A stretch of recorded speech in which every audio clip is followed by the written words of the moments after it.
Okay, this is chapter 10. We're going to talk about the dynamics of rotational motion. This chapter will introduce up until this point we've talked about objects that are rotating, angular velocity, acceleration, all that good stuff. You're experts in that. So now we'll talk about how we actually get them rotating. So we'll have a force in a rotational sense, that's called a torque.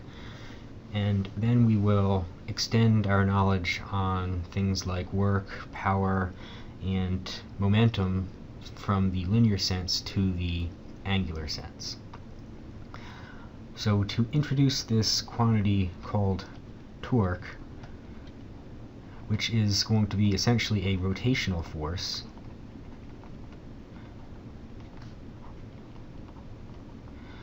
let's just think about trying to loosen this bolt.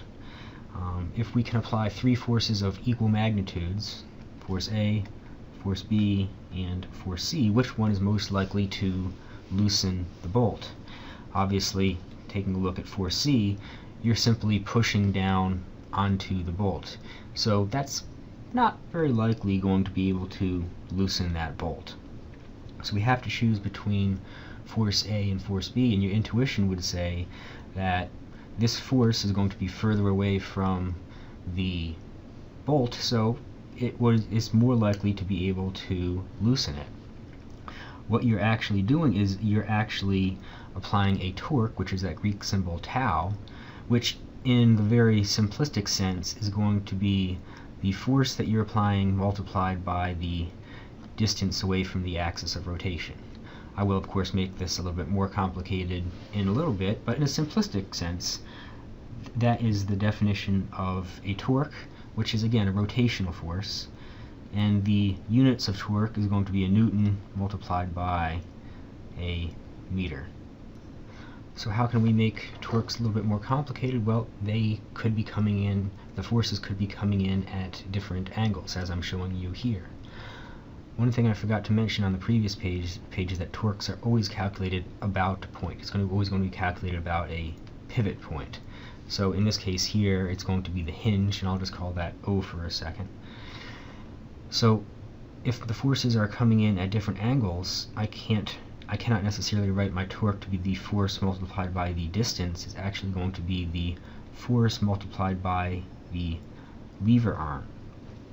To figure out what the lever arm is, I'm going to first consider what line of action my force is acting in, which is just the line the force is acting on. So force A, my line of action is going to be in this direction. Force D, it's going to be in that direction. And for force C, you can see how we've drawn the line of action in a similar fashion. To calculate the lever arm, what we're going to do is we're going to start at the origin, and we're going to draw a line that is going to be perpendicular to the line of action. So in the case of force C, we're going to start at the origin, and we're going to draw a line that is going to be perpendicular to the line of action. And this distance L right here, that distance, the perpendicular distance there, is going to be the lever arm.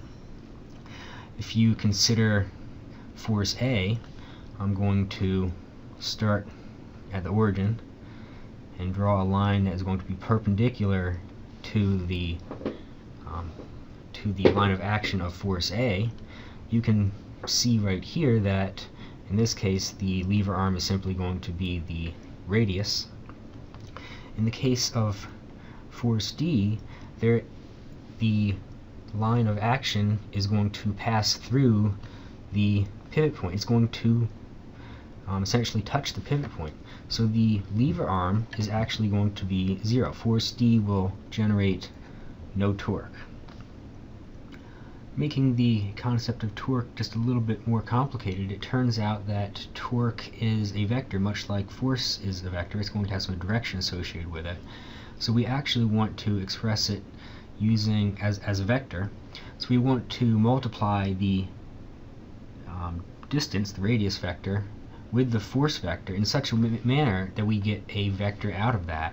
So we're actually going to do it using the vector product, or the cross product that we talked about in Chapter 1. So you might want to go back and take a gander at that. We can express the torque as a vector to be the cross of R and F.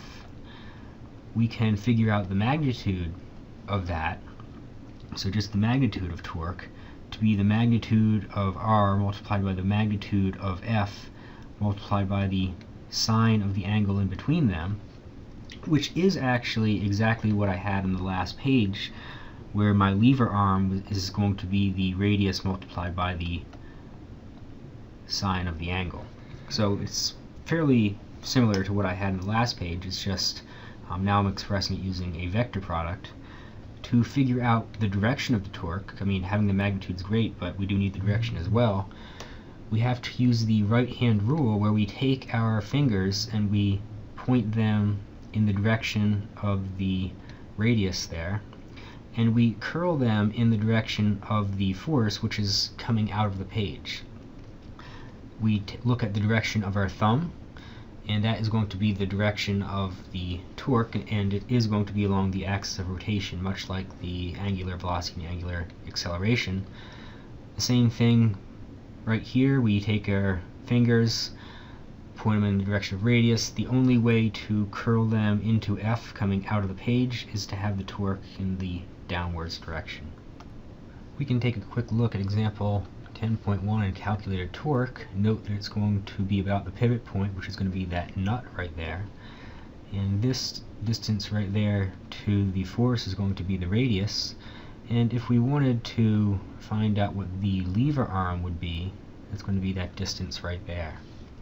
But let's just go ahead and do this using the cross product to see a little bit of practice with it.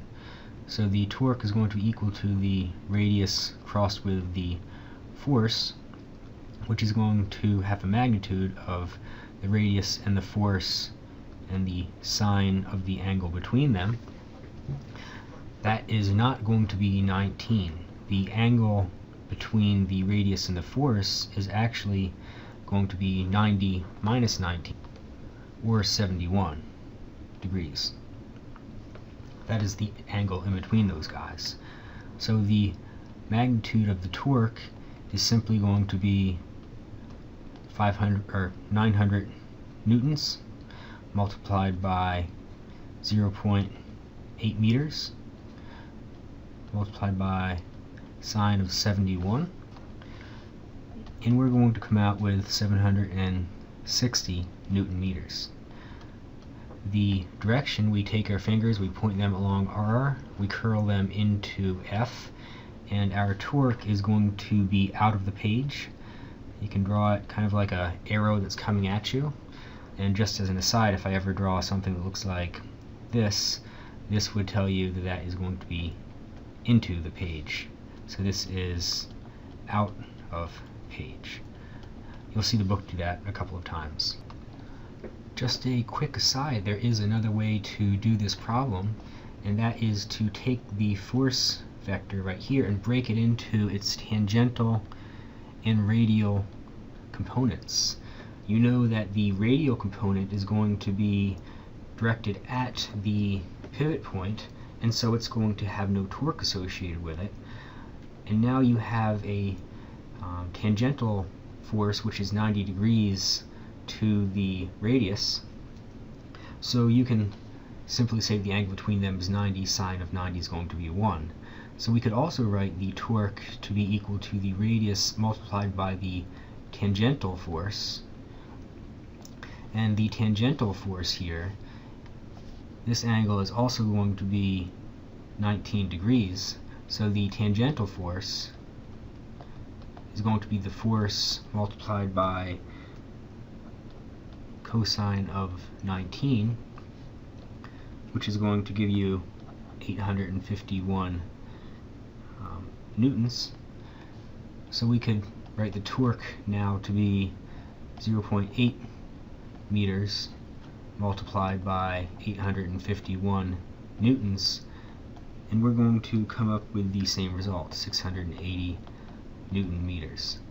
Pick whichever one you like. If you also prefer to find the lever arm right there, you can do it that method. I personally find this this method right here to be the one that works best for me, but use what works best for you. Now that we've talked about torques, now if you remember, we have Newton's second law that is our old good friend. The sum of all the forces is going to be equal to the mass multiplied by the acceleration. The torque is analogous to force in rotating motion, so we can say something very similar. We can say if you add up all the torques on an object, that's going to be the rotational mass multiplied by the angular acceleration. So everything you know from Newton's second law can be directly applied here. And so we'd say that would be equal to torque 1 plus torque 2, so on and so forth, if there's multiple torques on this object. One thing to keep in mind is we do always say that counterclockwise is going to be negative, much like we did for angular velocity and acceleration, where counterclockwise is going to be positive, and clockwise is typically called negative. We can apply the problem-solving strategies that we're already familiar with. Here we have a pulley.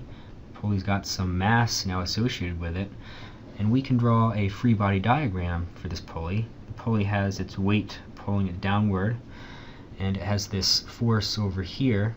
That's the force that you're pulling it on it with. We would do Newton's laws right here to say sum of forces in the x must be equal to 0, sum of forces in the y are going to be equal to 0. What that says is this pulley is not being jerked off of the table. We would calculate our normal force, therefore, to be right there. Now, these two forces are going to act on the center of the pulley, essentially, so they're not going to generate a torque. We still have a force, and it's at some distance, some radius away from the center of the pulley, so we are going to get some angular acceleration of this pulley. So we would write Newton's second law and say, okay, sum of all the torques on this guy is going to be equal to the rotational mass multiplied by the angular acceleration,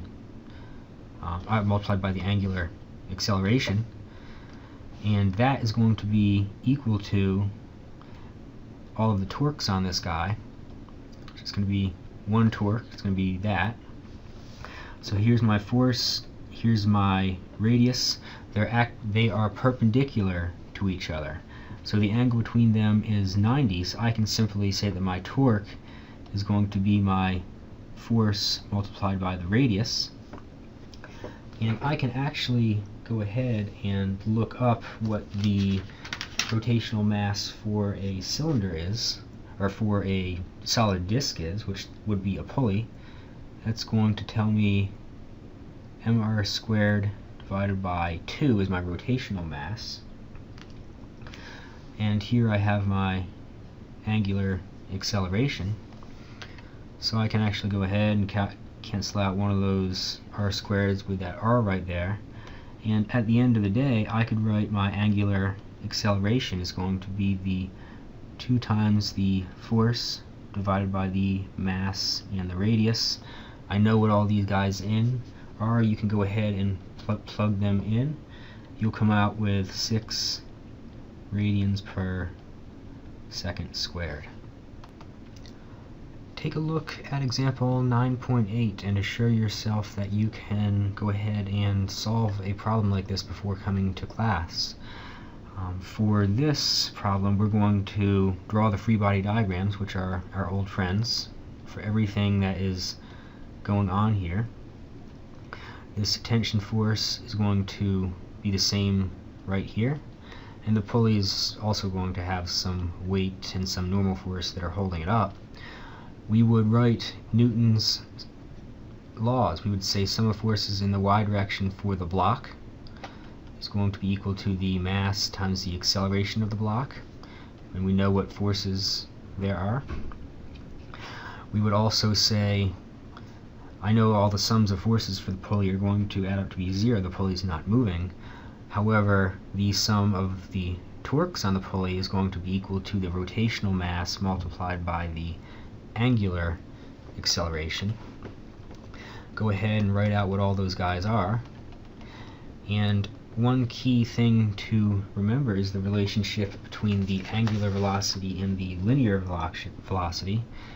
We know that the linear velocity is going to be the angular velocity multiplied by the radius of the disk, so we can use that in combination with this equation and with this equation to come up with two equations and two unknowns and be able to solve problems like this, much like we did with the forces in previous chapters.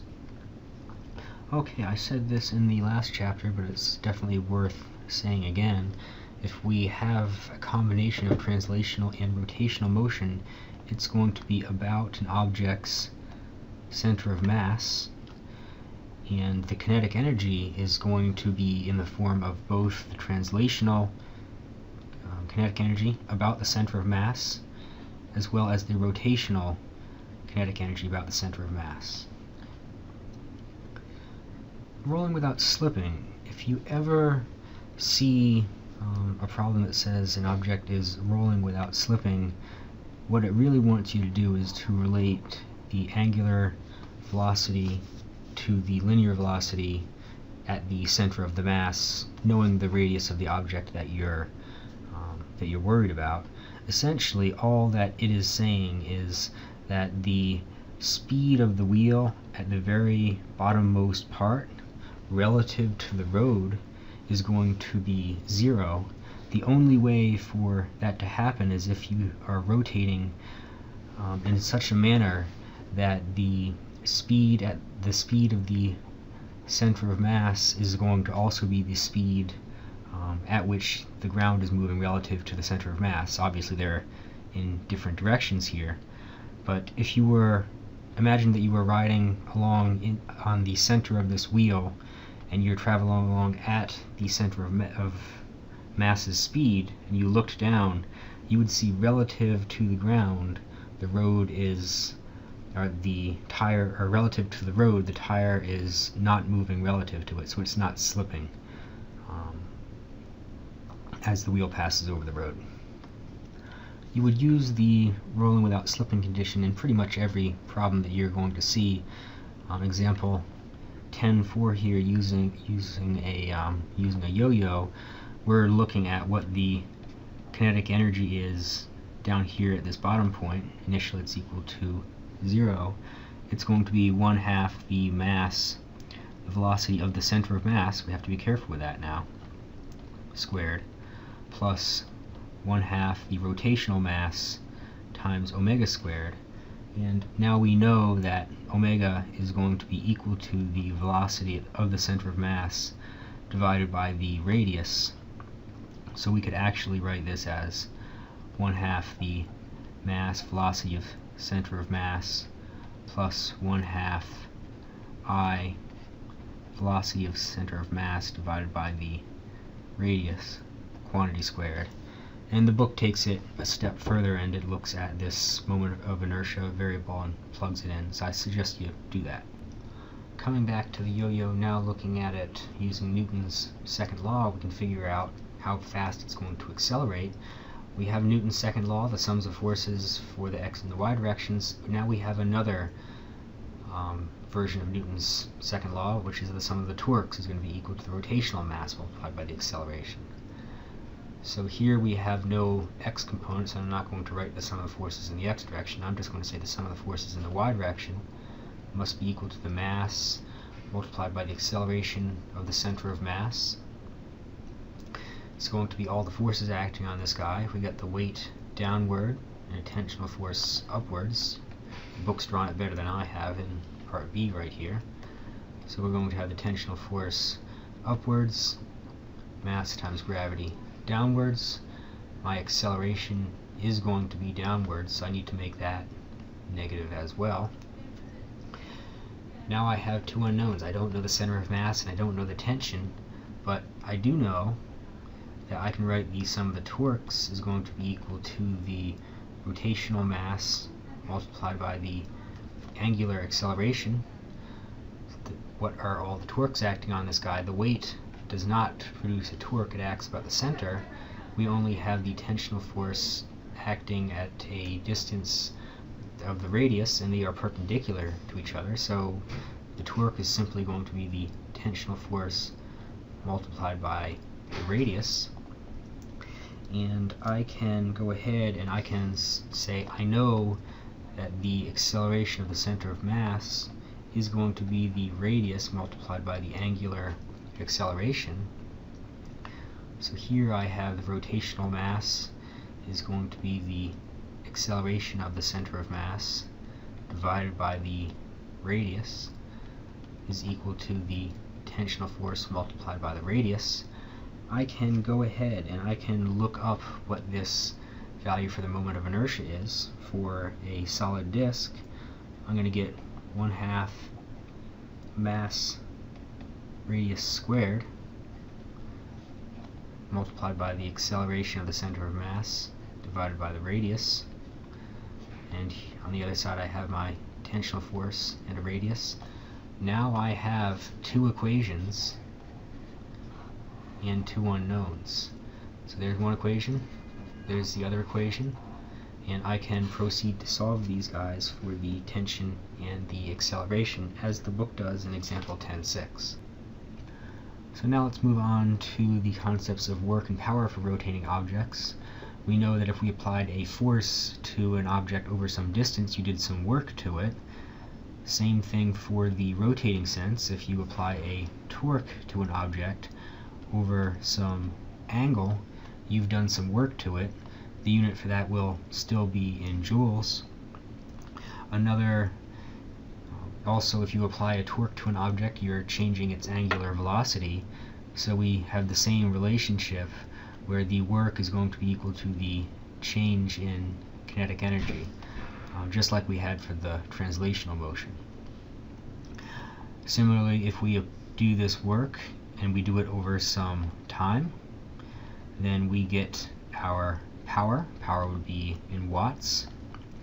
This work is in this case going to be the torque divided by the change in angle divided by some change in time. We could also write the power then to be torque multiplied by the velocity, where I've simply lumped these guys, or I've simply said that is equal to the velocity.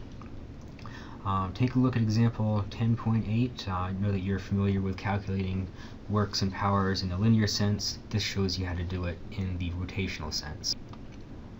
Moving on to momentum, we know that an object had some momentum if it had some mass and velocity. We wrote the linear momentum like that.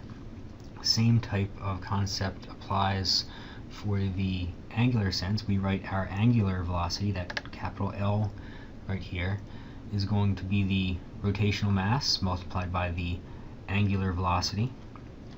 And much like if this object had some velocity in some direction, the momentum would also be in the same direction.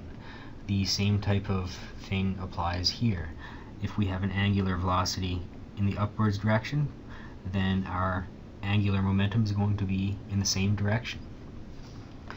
Also similar to the linear sense, if we added up all the forces, we would get a change in momentum over time. Here, if we add up all of the torques, we get a change in angular momentum over a change in time, kind of like the impulse for the rotational sense. And much like linear momentum, angular momentum is always going to be conserved when the net torque acting on it is going to be 0. I should add. So if we have a system, suppose we have a professor with some dumbbells and he's rotating around with some angular velocity. His angular velocity after something happens, be it a collision or a change in rotational mass, his angular velocity angular momentum is going to be the same. So we can always say that the angular momentum beforehand is going to be equal to the angular momentum afterwards, and this is going to be I multiplied by the omega beforehand. This is going to be equal to the moment of inertia multiplied by the angular velocity afterwards. The something that's kind of neat is it doesn't just depend on mass, it depends on the mass as well as the distribution of mass, or the radius. So here what this professor has done is he's here he has a lot of his mass located at a large radius away from him, so his moment of inertia is rather large. Here he has shrunk his moment of inertia. Now it's a lot smaller. He's brought the mass into a much closer radius, and so he must speed up accordingly to conserve his momentum. We can apply the conservation of angular momentum much like we did for linear momentum for collisions. Here we have a bullet hitting a door, so we can write the angular momentum of the bullet before a collision occurs, and the angular momentum of the door is going to be 0, it's not moving, and then that must be equal to the angular momentum of this system afterwards. So now we're going to have the angular momentum of the bullet plus the door, and we can go ahead and calculate what all these guys are, following example 1012.